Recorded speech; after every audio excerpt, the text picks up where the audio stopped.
আমাদেরকে নিজস্ব ক্যাম্পাস দেখে ভর্তি করানো হয়েছে, কিন্তু এখন আমরা জানতে পারছি যে এটা নিজস্ব ক্যাম্পাস, আমাদের নিজস্ব ক্যাম্পাস না, এবং এটা ইউজিসি লাল তালিকার মধ্যে পড়েছে। দর্শক, এই মুহূর্তে অবস্থান করছি টেকনিক্যাল সড়কে। এখান সড়কটাই অবরোধ করেছে বিওএইচ এর শিক্ষার্থীরা, অর্থাৎ বাংলাদেশ ইউনিভার্সিটি অফ হেলথ সায়েন্সের শিক্ষার্থীরা। তারা গত 24 ঘন্টায় কিন্তু আলটিমেটাম দিয়ে রেখেছিল যে 24 ঘন্টার মধ্যে তাদের যদি কোনো সিদ্ধান্ত না দেওয়া হয় তারা টেকনিক্যাল অবরোধ করবেন। আমি গত 2 দিন দেখেছি তারা মানববন্ধন করেছেন। মানববন্ধন পরবর্তীতে কর্তৃপক্ষ তাদের কোনো সাড়া দেননি, যার ফলে কিন্তু তারা টেকনিক্যাল সড়কটি অবরোধ করেছেন।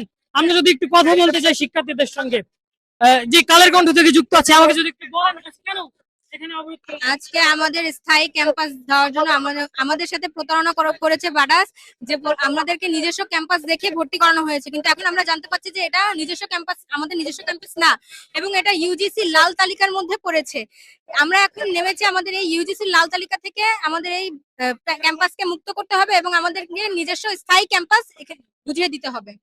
যদি আপনার সঙ্গে আসলে কতক্ষণ বন্ধ রাখতে সড়কটি?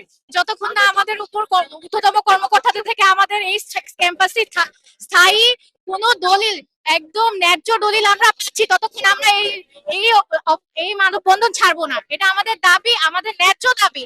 আমাদেরকে কেন প্রতারণা করা হয়েছে? ওরা যদি প্রতারণা না করতো আমাদের সাথে, আজকে আমরা রাজপথে নামতাম? আপনারা বলেন, আমাদের স্টুডেন্টদের কি দোষ? এখানে কি দোষ ছিল? আমরা পড়তে এসেছি, আমাদেরকে প্রতারণা করা হয়েছে। ইউজিসি অ্যাপ্রুভড, আমাদেরকে বলা হয় না যে এটা লাল তালিকাভুক্ত একটা ইউনিভার্সিটি। ওরা ওদের মতো করে লোন নিয়ে কি করেছে না করেছে ওরা ব্যক্তিগত বিষয় ওরা জানে। আমাদেরকে কোনো প্রকারের কোনো সুযোগ সুবিধা দেওয়া হয়নি এই বিষয়ে। আমরা এই বিষয়ে গত 2 মাস যাবত আমরা এটা নিয়ে শান্তিপূর্ণভাবে আন্দোলন করেছি। ওরা বলেছে আমাদের ক্যাম্পাসে স্থায়ীভাবে লিখে দেওয়া হবে। এ নিয়ে আগস্টের 3 তারিখে একটা দলিল লেখা হয়েছে, সেই দলিলটি টোটালি মিথ্যা ছিল, আমাদেরকে মিথ্যা আশ্বাস দেওয়া হয়েছে। তারপরে আমরা বাধ্য হয়েছি আজকে রাজপথে নামতে। আপনারা বলুন, আমাদের দোষটা কোথায়? আমাদের সাথে প্রতারণা না করা হলে আমরা কি রাজপথে নামতাম? এটা কি আমাদের দোষ ছিল? আমাদেরকে বলুন, আমাদের দোষটা কোথায়? আজকে রাজপথে নামার দায়ভার টাকার বাদাসে এত বড় একটা প্রতিষ্ঠান, এত বড় প্রতিষ্ঠানে যে এত বড় প্রফেসর, ন্যাশনাল প্রফেসর, ওদের কি যায় আসে? একটা স্টুডেন্ট, এই 2000+ স্টুডেন্টের জীবনের সাথে খেলাধুলা করা। আপনি বলুন আমাকে, আমি যে পড়ালেখা করে বের হবো, আমার সার্টিফিকেটের দাম কোথায়? ইউনিভার্সিটি যদি বন্ধ হয়ে যায়, আপনি বলুন আমাকে, আমার দাম কোথায়? এই যে অতিথি যেসব স্টুডেন্টরা বের হয়েছে, ওদের মূল্য কোথায়? কোথায় ওরা? নতুন যে স্টুডেন্টরা ভর্তি হয়েছে, ওদের মূল্য কোথায়? আমাদের দোষটা কোথায় ছিল?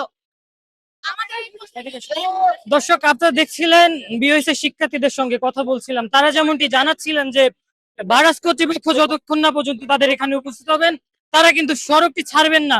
অপরদিকে আমরা দেখছি আইন শৃঙ্খলা বাহিনীর বেশ সড়ক উপস্থিতি, কিন্তু তারা কিন্তু 1 ঘন্টা, আমরা যতটুকু জানতে পারলাম যে 1 ঘন্টার আলটিমেটাম দিয়ে তারা এই মুহূর্তে সড়ক ছাড়ছেন।